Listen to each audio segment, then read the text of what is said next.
свртете ја камерата слободно во првото градилиште во строг центар на градот, ќе видите дека 90% од луѓето немаат соодветна лична заштитна опрема, а исто 90% од нив работат на висина, не носат ни шлемови, ни соодветни чевли, ни ракавици, ни ништо.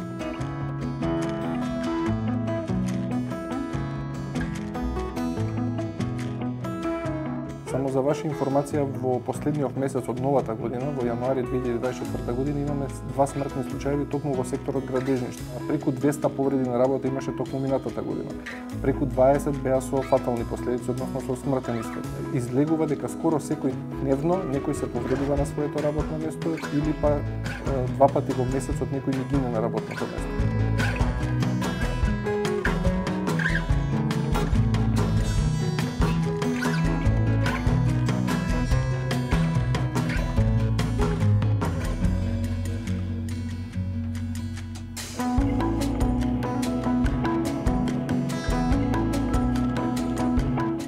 Да не заборавиме дека голем дел од работниците и се немотни да пријават затоа што ќе помине рокот, по страна на работодавачот ќе биде замолен да не ја пријави повредата во тие 72 часа, па потоа ќе биде муабетот, абе не се секири, ние ќе ти надокнадиме за твојата повреда, само не пријавувај, и сето тоа ги мами луѓето да не тргнат можеби по судскиот пат и по правдината, а од друга страна на крај излегуваат изиграни или неспособни за работа и го губат и тоа работно место што го имале истиот работодавач. Имаме и такви примери.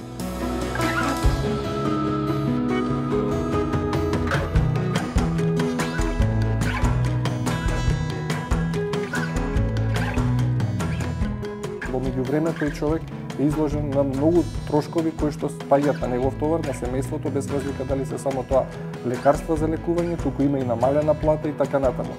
По просек, околу 10% од вкупниот број што ги имаме како повреди при работа, излегуваат во текот на годината, на крај во судовите, во тоа дали со приватни адвокати или со синдикатот, понатаму е продолжиле битката, меѓутоа, пак ќе кажам, станува збор за полесни повреди при работа. Потешките навистина е тешко и да се докаже, и тешко на тој работник што може би останал доживотно неспособен за работа.